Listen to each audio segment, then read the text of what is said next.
Hi, hello, welcome to what's usually the Sunday night self-care session, but considering that today is Blue Monday in the Northern Hemisphere, I decided that I was going to move last night's session to tonight's session. So I'm just going to make sure here on my computer, on my laptop, that you guys can hear me. So give me some thumbs up if you can hear me properly.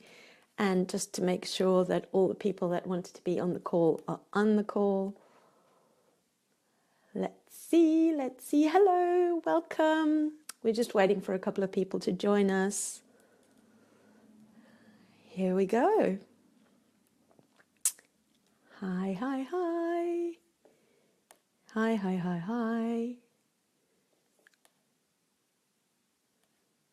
Oh, all right.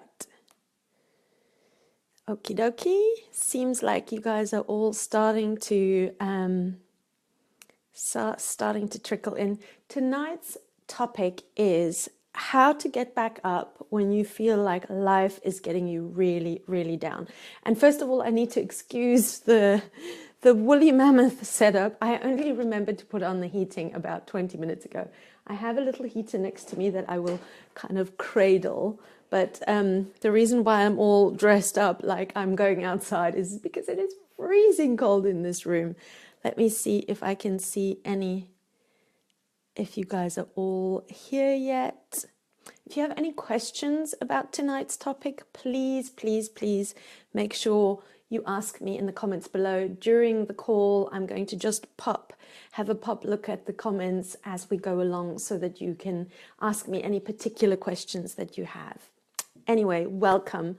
I'm not my usual whoop because this is really quite, it's quite a big topic. And I know many of you are going through some really tough time at the moment and facing some really big stuff. And you know what really surprised me on today's feed, although there was lots and lots of chatter about Blue Monday. So if you don't know what Blue Monday is, Blue Monday in the Northern Hemisphere falls generally on the third Monday in January, and the scientists out there have decided that it is algorithmically the day where most people are completely depressed and blue. It has something to do with highest amount of people filing for divorce, which, by the way, is something I'm discussing on this coming Sunday night self-care session. So this coming Sunday night self-care session is called Do I Stay or Do I Go? Because what I really want you to do, if you are choosing to leave a partner, is to make it from a space of your heart and your soul, rather than just being fed up and wanting to get out. Of course, if it's a dangerous situation or you're physically not safe, remove yourself immediately. But for most people who have just been through Christmas and the New Year, please don't let this be your gut reaction without making it from a real place of integrity, honesty, and what's best for everybody, especially if there's families involved. So should I stay or should I go is this coming Sunday night. But back to Blue Monday. Today's Blue Monday. So it's apparently where most people are feeling most overwhelmed, most depressed. Lots of people are filing for divorce. What was the other one? Oh, slowly but surely people are starting to realize how much money they spent over Christmas and getting really anxious about that. So that is what Blue Monday is about, apparently. But the much bigger topic that is not really being talked about all that much is on social media. You see lots of things that say, oh, when life hands you lemons, just make lemonade, or you've got to learn how to dance in the rain. But very few people tell you exactly how. And when people say, oh, what do you mean how? You just pick yourself up. Well, how do you actually pick yourself back up? What does that involve? And then, of course, there are especially if you're into personal development, there's also so many different modalities. When I look at my Facebook feed, what really concerns me a little are, first of all, the first thing that concerned me is one of the things I read today on my Facebook feed is Blue Monday, it's Blue Monday, it's just in your head. Oh my God. Yeah. I'm sure a lot of people who watch this video have read that and just thought, God, if it's that easy, why isn't everybody doing it? Because it's a yes and no answer to that. Yes, it is in your head. These are your thoughts. And yes, in an ideal world, if we could all just change our state, kind of like a la Tony Robbins, wouldn't that be amazing? But the truth is that if you're facing some really, really difficult stuff in your life, it can be so overwhelming that not only does it translate into your body, also it can be so far out of control in your mind that there just isn't any hauling back. Several times when I've had new clients that have called me or somebody else referred them to me, they were just in such a deep state of panic that we really just had to work on just calming down their system. Because when you're in shock, especially when something has just happened, then it riddles your body. It's not just in your head, it is in your bones, in your muscles, in your blood pressure, your blood sugar. It's everywhere. So this idea that if you read that today and just thought, oh, it's just in my head, I just need to, pull myself together, please cut yourself some slack. Because if it was all that simple, antidepressants and anti-anxiety medication wouldn't be one of the top selling drugs. Also, people wouldn't be, in that level of addiction and numbness and disconnection that we were seeing on epidemic levels in our society. Please do not fall for that damn stuff. It's just in your head. Yes, technically, it has to do with your thinking, but it's not just in your head. Also, you may have seen the second thing that drives me a little bit is mostly male coaches who posted all of their feed going, just pull yourself up, son, and get back on that horse. Yes, that is one aspect of coaching. However, in my opinion, true coaching embraces the yin and the yang aspect of it. So when I say yin and yang, I mean the light and the dark. I need you to become the parent maybe that you never had, or start to parent yourself when you go through this, in that there's a time where you need to be compassionate, nurturing, and caring for yourself.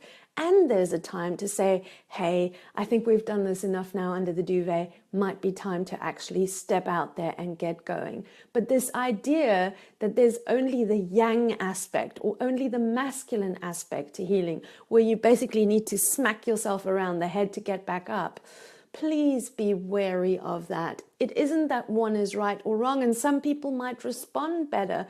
But when we look at the studies and the research about how men feel about that concept of being drilled and shouted at, like perhaps in the army or more masculine environments, that leads a lot of men to not be able to connect with their feelings, have to numb down how they really feel. I'm going to post in the comments below an amazing documentary talking all about the conditioning of men and how we are conditioning men in our society not to feel, not to connect, just to kind of soldier on, and what devastating effects that has. But in today's society, this is happening to us women as well. We're being told by our social media just to suck it up and carry on, and that it's just not the whole story. It's yin and yang, nurture, caring, and let's get going and move forward. Okay, so those were the two things that really got me going today. A, it's just in your head. No, it's not just in your head. And B, come on, son, get back up and let's get going. That's half the story. The other half is self-compassion and just cutting yourself some slack. I mean, oh my God, life in today's world, especially January 2017, there's some pretty bonkers stuff going on around out there. And you may have been, like lots and lots of people, through a really intense 2016. So let's just kind of like settle into this topic a little bit and just go, you know what? Whether you are feeling totally fine right now, that's good for you. But if you're in a place right now where everything feels like it's just heavy and crushing you and you just feel like you can't get up, that's okay. You're not the first human being to be here. And also, there's places to move on from here. I don't know how long that will take. And also, that has a lot to do with how much trauma you went through as a child, what coping mechanisms you have now, how much support you have.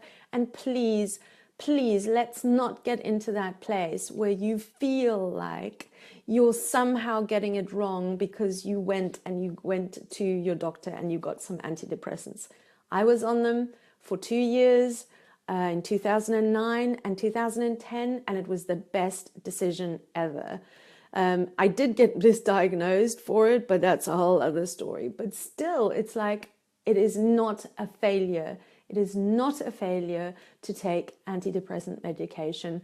Just be informed about it. Try not to stay on them forever. When you do come off them, nice and slowly, and step into that active healing space, because there's a time to just be cocooned and not really face it, and then there's a time to step into it and face it. Okay, let's see who we've got on the call. Hi guys, lovely to have you on board. Let's see who's with me. And if you have any questions, please post it in the comments below. All right. Ooh. Can't hear. Okay, let's see. Anybody else? I'm just going to check the microphone. 1 second.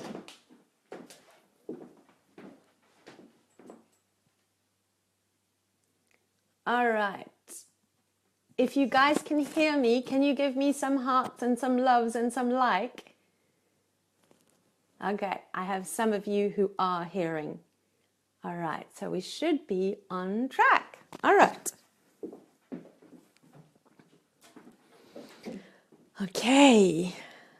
I hope all of you guys can hear me now. So if you can hear me now, we can get going on tonight's topic. Yep. Okay, you can hear me perfectly. All right, fantastic. All right, how to get back up when you feel like life is getting you down. So I'll share with you a little bit about how I really got to study this particular topic. So I've been involved in personal development for quite some time, but guess what? And I'm sure most of you know this by now, just doing a whole lot of personal development doesn't mean that your life magically never gives you a challenge ever again. If you're planning to do personal development to make sure that you will never have another challenge again, I'm very sorry to disappoint you. That's not how it works. So I think it was the Christmas of 2012, I started to have some pretty serious health problems. It kind of turned out that from 1 second to the next, I would have palpitations and I couldn't breathe. I used to have to call the ambulance constantly. Excuse me. The ambulance would take me to the hospital. It looked like a heart attack, but my heart was perfectly fine. It was basically a big conundrum. So during, I think from Christmas 2012 until about the summer of 2012, I must probably have called out the ambulance at least 10 times. And it was always the same thing, that I would have these bouts of what looked like a heart attack. They would rush me off to hospital. They would put me on all the machines, and then it all kind of calmed down again. Complete and utter mystery. And then on August the 3rd, I think it was August the 3rd, it was a weekend. 2 of my best friends were out of town. I was a bit nervous. At that stage, I was still married. My ex-husband had gone to our cottage in the countryside to go mountain biking. That's where he went every weekend. And I was home alone on the Saturday, and I got another one of those attacks, except this time I got it in bed, got up, started to walk down the stairs while calling the ambulance, and I fell down the stairs and I passed out. Anyway, 911 was already on the go. They nearly tore down the door. Same thing, back to hospital, except this time my levels were much, much higher. So they were really, really concerned that I was really having a heart attack. And anyway, I was in hospital thinking that my life was basically over. Both my best friends were out of town. I couldn't get hold of them. I was phoning my ex-husband. He picked up the phone and he said, "Do I have to come?" And I said, "Well, things are pretty bad." And he hung up on me.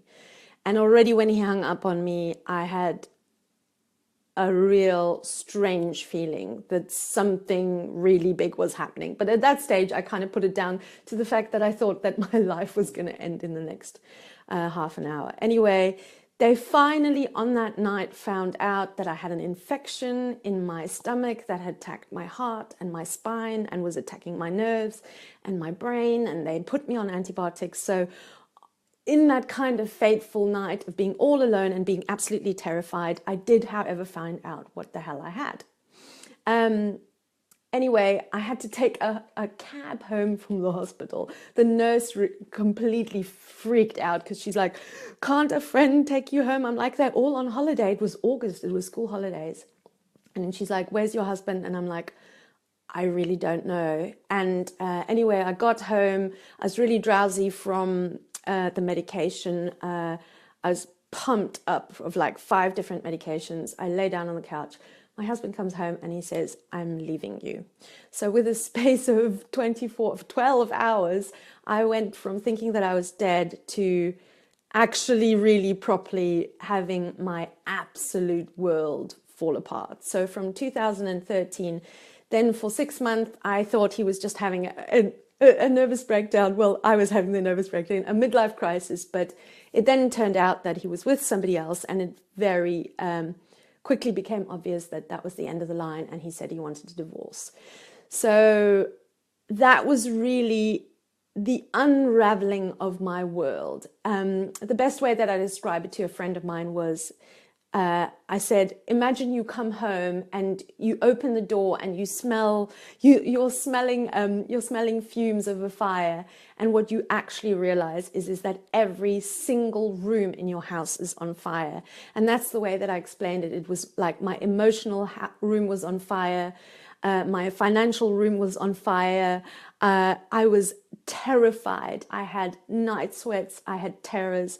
It was literally, my heart was broken into a million pieces. My brain was on fire. Everything in my life was upside down. Everything. I think if at that point somebody said to me that it was just in my head, I probably would have punched them, to be honest with you. So this idea that, yeah, it's just in your head, please, just let that one go. So over the next couple of years, we did get a divorce. It was a very difficult court case. I was still incredibly sick because the antibiotics weren't working. I had to ramp them up again and again and again, trips to hospital. I hadn't worked in a corporate environment for 10 years. Anyway, you get the gist. It was basically living hell. And it was living hell with having done years of personal development beforehand already as well. So just because you do personal development doesn't magically mean that when really big stuff comes along to shake your world, you aren't going to wobble along the way. Anyway, here I am, and I have basically been through almost 5 years of learning exactly how to overcome this. Those of you that know me know that whenever I'm in a situation like that, the first thing I do is I start to research like a person possessed. I don't sleep, I don't eat, I just research the living daylights out of it, and I ask a whole lot of people. I basically pull together what worked from a mountain of resources and a mountain of research. And what basically comes out to me now is that there's 2 stages when you come to a place of feeling like everything is just too much. There's a shock place where your brain really doesn't work. So there's a place where, even if you have personal development stuff, it just doesn't work because you're in such shock and trauma. And in that place, the most important thing to do is build yourself a self-care sanctuary. We'll talk a little bit later about that. But there will come a time where your brain does calm down a bit, And that is the time to step into active healing. Because one of the things that we're misled by personal development and fancy Facebook quotes is that time doesn't heal things. It kind of it decays the intensity, but unless you step into active healing, which is mostly what I do in coaching actually, is you're not going to get a resolution. But there's a time both for a sanctuary, a self-care sanctuary, and there's a time for stepping into that place of active healing and looking at, we did this in one of the other self-care sessions on a Sunday. If you want to have a look at the video that says the lesson, the blessing, and the gift in our challenges, you must face that head on at some stage. But in the beginning, that's not the place. I think, to be honest with you, when my ex first left, the first 6 months, I would not have been capable. I would have just not have been capable. Luckily, I had amazing friends that really held the space for me, but I'm not in touch with my family, so I had no family support. And, financially, there was incredible pressures. Health-wise, it looked like I wasn't going to be able to ever kick this. So, the pressure was just relentless from every direction. And then those of you that know what it's like to go through a divorce, it's like every time there's an email, every time there's a letter, it just brings the whole thing back up alive. It's like somebody electrocuting you. So every time you calm down, it kind of jolts you back up. So it literally was relentless. And what I learned very quickly is that in the beginning, at the start, self-care cocoon, self-care sanctuary. Great lady, I'll put the book in the comments below. Adele Theron, she wrote an amazing book and has an online course called The Naked Divorce. She talks about that as well. In the beginning, when there's a big shock or you feel overwhelmed, the first port of call before you go into active healing is the self-care sanctuary. So remember that there's a distinct difference between when your brain just can't think, and then there comes a time where your system does calm. Once you've taken self-care and been in that self-care sanctuary for a while, then you can step into active healing. But the truth is, for most of us, what actually happens when you get that shock, or when it just piles up and it gets to the level where you're just overwhelmed? Well, I can tell you exactly what happened to me. When my ex first came home and said, "I'm leaving you," I literally walked around the street for 4 hours and I did not know where I was. So you will feel discombobulated. You will feel disorientated. In the beginning, when you get a big shock, please make sure that you are physically safe. Don't downplay shocks. Tell people what's going on. Friends, family members, you really need physical safety first. Okay, that's really important. And if it's just built up and you've gotten to that place, physical safety is still important. The next thing that went out of the window for me was my food. Some days I had a ravenous appetite, some days I had no appetite. It's so easy to reach for chocolates, for crisps, especially crisps, because it's the sugar and the salt, and your adrenals are on fire when you go through that kind of trauma and shock. My food went out the window, and then all of a sudden it became really, really appealing to kind of step into all of these coping mechanisms. Now, I've not ever been anybody who took drugs, so I wouldn't have had that habit, but I could totally understand that if you were regularly in the habit of drinking alcohol, which I've not been, or taking, recreational drugs, which I also didn't do, I totally get it. I would have taken all of them if I wasn't wildly scared of them. I would have done the whole thing. So it's like, what coping mechanism does your body go to? It's one of the most important things to think about, is kind of like see it in advance, whether that is chocolate, or whether that is Haagen-Dazs, or that is just, maybe you just don't eat anything at all, which is just as bad. But for most of us, that's what happened. Guess what else went out the window? Because I couldn't remember whether it was Monday, Tuesday, or Wednesday, showering, personal hygiene, out the window for a while. Luckily, I had a friend move in with me. And also housework just went discombobulated, and I lost complete track of what kind of money I was spending.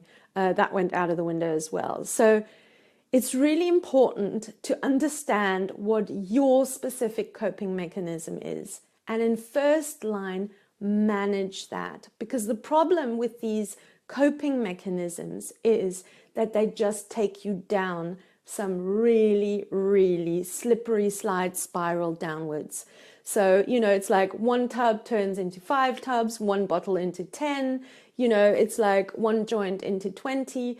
This is a bad, bad spiral outwards that might give you short-term relief, but really, really doesn't get you anywhere at all. It's about reparenting yourself and putting in place buffers so that these things don't have to carry the weight of your pain. I'm going to talk a lot about what you can do and what you need to do to buffer yourself. Because, like my stress isn't over yet. I'm under financial pressures. I still have leftover problems, which is hilarious. So eventually, by the way, in my health story, they managed to cure the infection, but because I had so many bouts of antibiotics, my digestion is completely and utterly destroyed. So I have a lot of health problems from the things that fixed it. So I'm still not out of the woods health-wise. I now have to build a business to really feed and clothe myself. So I am still under a lot of these pressures that started in Christmas 2012 and kind of like culminated in 13. But now I'm in a place where I know that right over here is my coping mechanism, and I'm choosing to step here. And that's not something you can do straight away, but I'm choosing, and I've learned how to choose to be here now, to put in place buffers, kind of like building a nice squishy marshmallowy wall between me and my coping mechanisms that really get me nowhere. One little side note: if your shock is a relationship falling apart, God, I've been there. The temptation to send nasty text messages and nasty emails, or as well as responding too quickly to things, your brain is on fire. Please do whatever you can to not fall into the temptation of sending emails or stalking that person. I certainly did it, I'm sure. Kind of like trying to find out where they are, or, when I was younger, luckily, the internet went down the week that my thing happened. So it actually helped me in a cool way. But it's like, you are not in a place where you can make rational decisions at the beginning. You must stay away as much as you can. The best thing is, get yourself either a coach or an accountability buddy that really keeps you on your toes about not texting back, not responding back, because you're so much filled with pain. When that person sends you a nasty email, you just want to rip their head off, especially if you were the person that was left or you were the person that got cheated on. The temptation is so huge. Please, the more self-care buffers you can build against it, the better it is, because you will keep your dignity. And if you ever want a chance to be with that person again, or even be civil with them, especially when it comes to a divorce situation, less contact is much, much better. Oh, it's starting to warm up, so I can take this off. Okay, I'm just going to check the laptop to see if you have any questions. How are you guys doing so far? I know it's a big topic. It's a big, big topic, but, considering it's Blue Monday, this is a topic to talk about. Woo! We have 13 comments. Okay. All right. Most people can hear, some people can't hear. That's very strange. I'm so sorry for those of you that can't hear. Okay.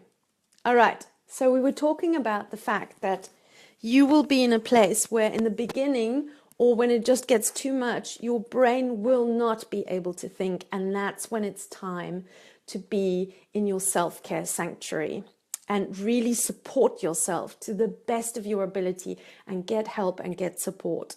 So what I wrote as number 2 is what you really need to know is when your brain gets to that point when you're in trauma and in shock and feeling overwhelmed, what that actually tells me straight away is that you're operating mainly from a place of your head. Your head has limited capacity of really figuring out how to move from the state that you're in to a more peaceful, calm state. What you need to do, and this is what most people have never been taught how to do, is go into a place of your heart. Once your heart and your head is connected, you are then much more able to relax into the situation. You've probably heard it. Surrender, have patience, trust the universe. That, and you know me, I am very much skeptical about all of these things, but luckily I've been taught how to do it. If you're just in your head, your brain will go, but how? I don't understand. How am I supposed to trust the universe? How am I supposed to relax? How am I supposed to surrender? That tells you straight away that you have not been able to connect your heart with your head. Activating your heart is something that you need to be taught. So I teach it in one-on-one, I teach it in courses. It's a process whereby you have to be taught the 12 life lessons that your soul wants to know. It teaches you about who you are, how life works, why people do the things they do, how to communicate your truth, what you were born to do, how life, the universe, and you basically work. Those are the things that your heart and your soul knows. And I know that sounds a bit woo-woo, but once you go through the 12 life lessons, you'll know exactly what they really mean, because your soul or your heart or your core, what you want to call it, already knows this truth. So once you reactivate and get taught these life lessons, these 12 essential key life lessons, it activates the pathway between your heart and your head. Because as a human being, there's two parts to you. There's a kind of like, there's a body part, and it has a mind and a brain. And then there's a soul part. There's that place where you are connected to everything around you. When those two bits of you don't communicate with each other, because in our modern society of education, you haven't been taught to connect the two, then you approach trauma and challenge and difficulty only with your head. And so your head thinks that it needs to think better or think more. And I know a lot of you have been telling me that your experience is that you kind of like hyperthink after a while. If only I can figure it out, more. And actually what needs to happen in those moments of trauma is that the pathway, that your heart get activated, that you sink from your head into your soul, into your heart space. And I know that sounds woo-woo, and I know that doesn't make any sense until you've been taught how to do it. But that is that place where you can really understand that one door closes, another one opens. Rejection is redirection, that you can't ever be challenged without supported, that actually life is a sequence of challenges, and that by moving through them, you're constantly learning, you're constantly growing, you're constantly on track. Is even if you fall apart emotionally completely, that's not a problem.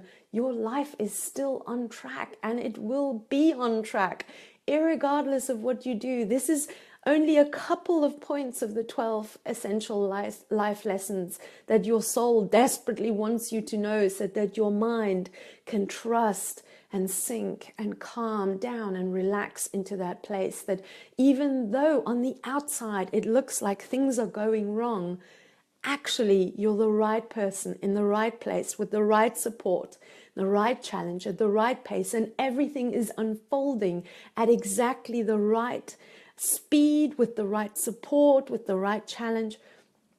But already when I'm talking about this, you can probably tell that if you're just in your head is probably going, that just doesn't make sense. It just doesn't make sense. Yes, it doesn't, because you're going at it from a place of the head, and you need to be going at it from a place of your heart and your soul and your core. And that connection, I can't teach you in 1 hour, but hopefully you're going to continue on these Sunday night sessions with me, and come on my workshops, on my courses. I so desperately want you to be in that place where these big challenges don't absolutely destroy you, absolutely take you off track, absolutely take you off course on food and fitness and really a space of calm, because that's what these things do. And that's why we're into this epidemic that we are in today's world, because I suppose modern day life and living is very fast, and it's also, people aren't taught how to really hang with the tension of something. It's like everything, Amazon, Twitter, on demand, everything is quick, quick, quick. Oh, I feel bad. Oh, quick, let's get it out of the way. But actually, a lot of growth is through the pain.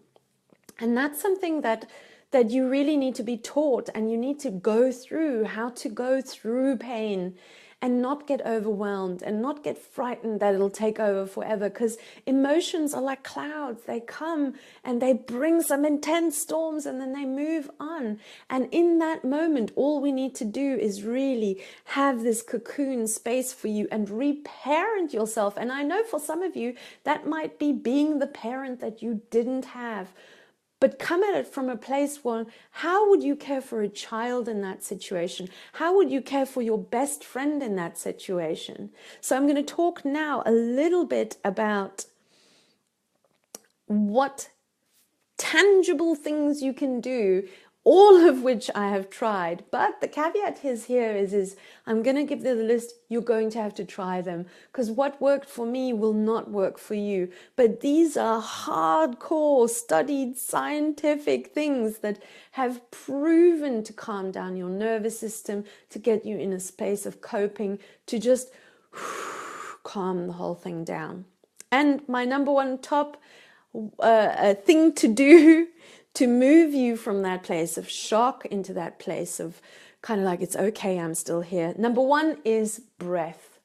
I know it seems stupid and most people don't do it, but just breathing through your nose in equal in and out, that alone, if you take nothing away from today, every time I feel overwhelmed, and I certainly do it at regular intervals during the day, I have alarms on my iPhone that tell me just to breathe. And that's all I do. I don't meditate. I don't do anything special, but equal in and out. So just in and out.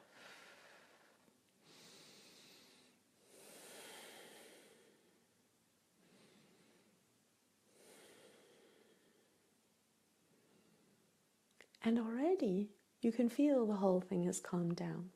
Your breath is your number one tool for creating that self-care sanctuary. Number two, gratitude. You're probably sick of gratitude right now, but it is an amazing tool. And I use it every time, every single time my brain goes into, oh my God, am I going to make money? Am I going to survive? Am I going to? First thing I do, breathe, come back to the breath. Second thing I do, what is still going right? Especially if you have big things going wrong in your life, it's really important. Take a full scrap piece of paper and just add to it every single day. What is still going right? Well, you're living in a first world country. You have a desk, you have a bed, there's running water, you have friends, you have your mind, you have your health. You have to start off with the things that you're just taking absolutely for granted. Because when you go out into that spiral, that's what's happened. It's like a seesaw, and your brain just loads up the negative side and loads it and loads it and loads it. And then getting over to the other side will take a heck of a lot of work. So catch yourself. What is still going right now? How are you still in a much, much better situation than thousands, millions of people around the world? Those are the things to hold on to. So first thing, gratitude. First thing is always the breath. And try and breathe with your mouth closed, because when we get into shock, we breathe from our shoulders and we breathe up here, and we often breathe through our mouth. So second thing, gratitude.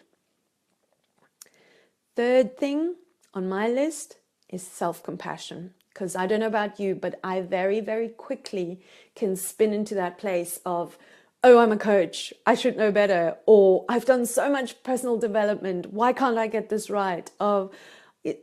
You need to just have self-compassion. You are doing the best you can.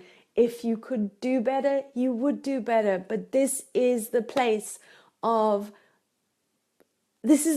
you're at right now. And this is a place that you need to move through. And that requires, more than anything else, self-compassion. One of the things you can do is name out loud how you're feeling. That alone brings down the intensity of the emotion as well.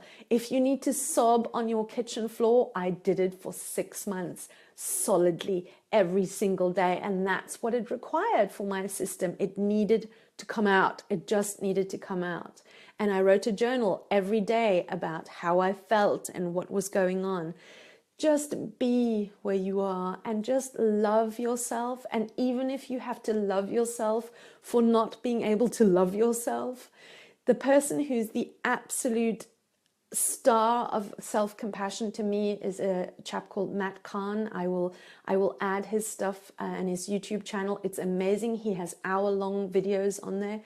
For me, he is the person that really is the shining star when it comes to self-compassion. It is amazing. So first of all, breath. Second of all, gratitude. Third of all, self-compassion. It's okay. You're going to get through this. It's not going to eat you alive. You're going to move through. Your body is designed. Your body is genetically, biologically, hormonally designed to move through shock and come out the other end. Okay, so those are my top 3. And I repeat them, repeat them, repeat them, repeat them.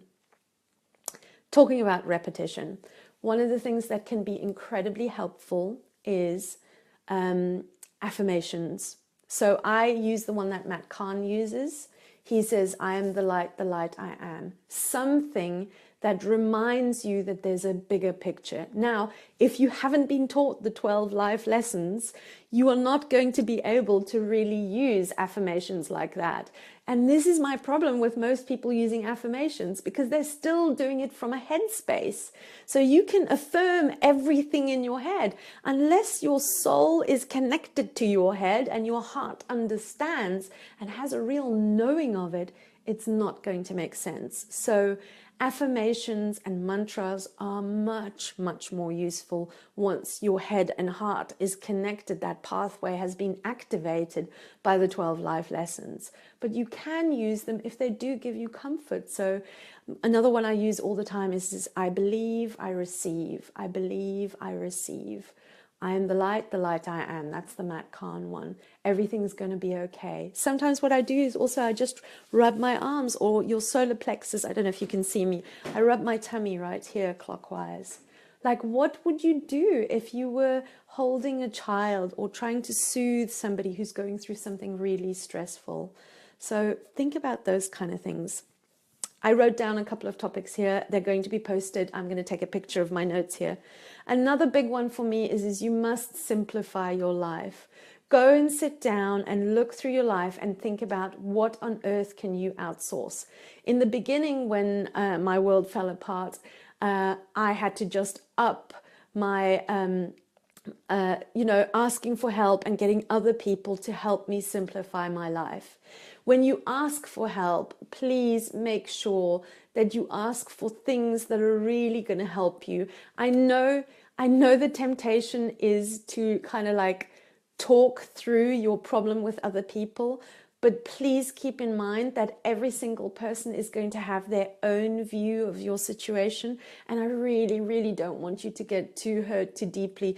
Try sticking to talking about really what's going on with people that are able to help you. So therapists, coaches, close friends, because let me tell you, 1 million people are going to have 1 million different ideas of how you should handle them.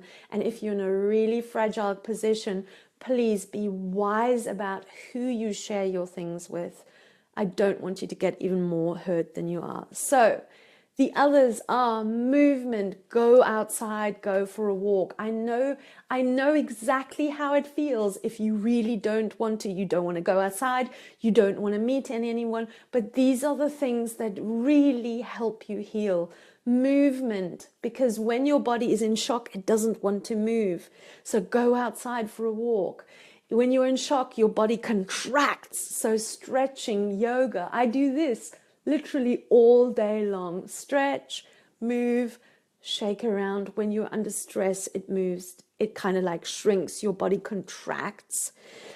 You need to set in place really good habits when it comes to food. One of the things that I had to do, there was no way around it, was get up in the morning, have something really good to eat, and then cook the food for the day ahead.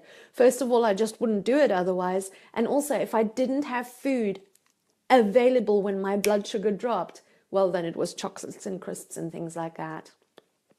Good sleep. I also know what it feels like when you can't sleep. So if you need more information with that, get in touch with me about how to set up your bedroom, how to make sure temperature-wise, duvet-wise, what you can do with essential oils, what you can do with the light and all sorts of things. I have about 1 million tips to help you sleep. Sleep is so unbelievably important. Distraction. I'm all for distraction.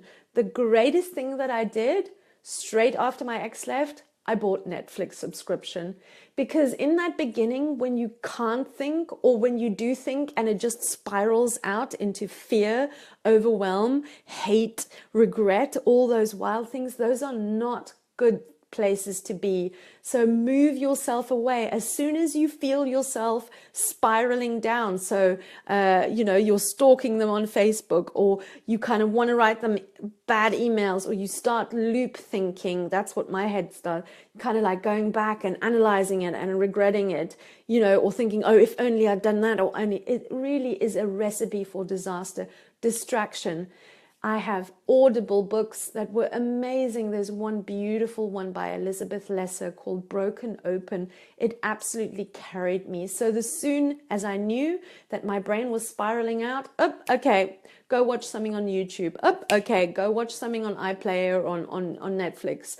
Or immediately kind of go and watch something inspiring, or something that'll lift me up. So my go-to places were Audible, because I was too discombobulated to read. So Audible for the audiobooks, Netflix for the movies, YouTube channel for the inspiring stuff. You need to build yourself a kind of a buffer on what works for you. I've got about 1 million suggestions on what's really good for various kind of situations that you're facing. Light. Light is a big deal. That's also part of why Blue Monday is blue, because we don't have enough light, although we're past the solstice, so our days are getting longer. Try and sit by a light when you're in your home. Try and have a light pod. I will link another video that I did all about, little tricks and hacks that you can do. Get yourself one of those seasonal effective lights. Go outside as often as you can. Nature is an amazing way to really nurture you. So go for walks, go through trees. This has been researched. This has been proven. Laughing, which is insane, because I can tell you there were times I really, really, really didn't want to laugh. But then friends came around with funny movies, and we went to a local comedy store. Even when you don't want to laugh, go and make yourself laugh. Even if it's just for your physiology, because it has been proven that your physiology, your hormones and your energy physically in your body improves when you laugh, even if you don't mean it. And friends, I certainly have been in that place where you just do not want to see anyone. So the truth is, don't go see everyone, but don't cut yourself off completely, because it's really important. Sometimes just seeing somebody for coffee makes you get up, makes you get dressed, makes sure that you wash your hair and put on makeup. Little things like that make sure that you stay in a place where there is a buffer between you and those coping mechanisms that just lead you down a slippery, slippery slope. Some days you're going to get them right. Some days you're going to tick all of them and get it all right. Some days you're not going to get everything right. And that is why going through incredibly challenging times is in number one in first line, it is a huge journey of self-soothing, self-parenting, and self-compassion. Because can you love yourself when you're really in your darkest hour, when things are really going on the outside, what seems essentially completely wrong and nothing is working out? That is your journey of trusting the universe, having compassion with how you're doing. Some days you're going to do well, some days you're not. Building as many things, as many elements in that self cocoon as possible. And then once you are in a better place, actively stepping into that situation and going, okay, now let me take stock and really look at where I am. Why did these things come? I wish I could give you the 12 life lessons tonight and just kind of like plug them into you and download them and activate that heart-mind connection, because that's the thing that really carries you. And essentially, when we face these really difficult times, you know, money, health, relationships, those kind of big challenges, those are the things that are trying to activate that. But if you've never been taught the key elements, it's kind of like a, you know, like a lock, a 12-stage lock between your heart and your mind. So I hope you can join me on further Sunday night self-care sessions and the workshops and the online courses that I do, because I so desperately want to give you those 12 key life lessons that activate that and get you in a place where you can actually go, actually, you know, I know on the outside everything is going wrong, but I'm all right, because I can see that I'm always supported in the right way. I'm always challenged in the right way. It's going to be okay. I know that I'm on a journey, and this is a stepping stone to the next thing. I said to a friend of today, when one door shuts before the next one opens, some of us can be in pretty damn dark, long corridors. And your job is to just first contain the freak out, because you're going to freak out in that dark corridor. Feel your way around, get comfy with it, and then throw the biggest party you can in that dark corridor until that next door opens. So that is my thing for today, how to get back up when you feel life is getting you down. In first line, it's all about self-compassion and building a cocoon around you so that your mind doesn't spiral out and really go down those horrible places where you then have a really hard time coming back out. In second line, it's active healing and really facing the lesson, the blessing, the gift and the growth that these really hard, challenging times are there to teach you. And, you know, I can sit here today, this is almost almost 5 years later now. And wow, those were 5 horrendously heavy years. But I am in that place now where I'm grateful that they happened, because nothing could have prepared me for it. But the learning that I went through, and also what I really realized, that when you are in that place of being absolutely exhausted, absolutely fed up, absolutely overwhelmed, I realized that that was the place, probably for the first time in my life, where I was the most real and the most authentic, because I had grown up in an environment where I felt like I always had to show my best and I was always trying to be everything to everyone. And so I was just absolutely reduced to this place of just having to be honest and being able to say I'm at the rock bottom. And you know, there's that super famous quote by J.K. Rowling saying rock bottom is a beautiful foundation to rebuild your life upon. And now I am in that place where I've gone through it, and where I can say, now I understand. And that now I also understand that the journey through this was to learn to self-parent, self-soothe, understand, and become really real and authentic about where I am. So that's me for today. Let me just have a look. Your questions, if you have any burning questions. I'm going to be around for another half an hour. So if you want to private message me about any anything in particular you want to work on one-to-one. Oh, lots of people are posting lavender, loomies. Oh, lovely. Thank you so much. Thank you for all your comments. Yes, if you want to have a chat with me about your particular situation and really build a self-care cocoon for you, then please get in touch with me. I have chats, a half an hour free chat with everyone before we even talk about coaching and things like that, because I really, really want to help you with that situation. And I really want to make sure that if you are going through something really difficult, that I can give you all of the resources that I have to make sure that you build a really solid, beautiful cocoon around you, and what things we can put into place so that you have a buffer towards those coping mechanisms that you really do not want to fall into. So that's it. Let me have a look if any of you have any burning questions. Lots of people talking about lavender and sleeping. That seems to be it. Okay.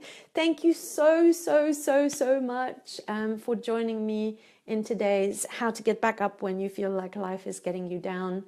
As I said before, get in touch with me if you're having a really tough time.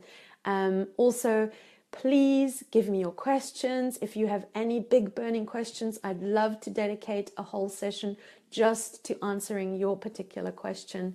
Please reach out. You're not in this alone. I know how awful it feels when you're there and you'll think, especially when you look at Facebook and you just think everybody's having the perfect life. I guarantee you they're not, because many people that have perfect lives on Facebook end up doing coaching with me. And certainly I will tell you as well, is every single person, including myself, there's days when I'm strong, there's days when I'm not strong, but that is essentially this journey of self-love and self-care, is that I know how to look after myself on the days when I'm not so good, and not just coming down on me like a pile of bricks and going, you should be better, and just holding the space. Remember, it's light and dark. It's being self-compassionate and really understanding how you got there and that you're doing the best you can. And then also, when you're ready, to step into that space and going, let's have a look. How can we move forward? Why did these things come? What lessons have they brought? What gifts have they brought? What was the message that is trying to wake me up to my most conscious, to my most authentic, and my most real place? Because that's why these big humdinger of challenges come along, because they're there to break us open to who we truly are. And that I can guarantee you that we all have this wish inside of ourselves that we can live from our most authentic place and be loved for exactly who we are and accepted for who we are. But you know what? What has to happen before that? You have to accept yourself for who you are. And sometimes the way the universe does that is just bring you these big challenges to really strip away and burn away all the things that aren't real about you. So thank you so much. I love hanging out with you. I'm so pleased that so many of you made the call today. Thank you. Reach out to me if you want to chat about something particular that you're going through. Also remember, in January, I've just had one workshop about vision board workshops that really work. Yes, this is a big topic for me. I'm doing another one on the 28th. It's Saturday the 28th, about setting real, authentic goals, not just cutting out rubbish out of newspapers and magazines and sticking on the piece of paper and then hoping they come true. Goal setting with from your heart. It's all about setting authentic, real and achievable goals. That's on the 28th. And this Sunday night, my self-care session at 9 p.m. is called Should I Stay or Should I Go? How to know whether you're leaving your relationship from your head or from your heart. I look forward to seeing you then. Thanks so much. Take care. Take lots and lots of self-care, and I'll see you soon. Bye.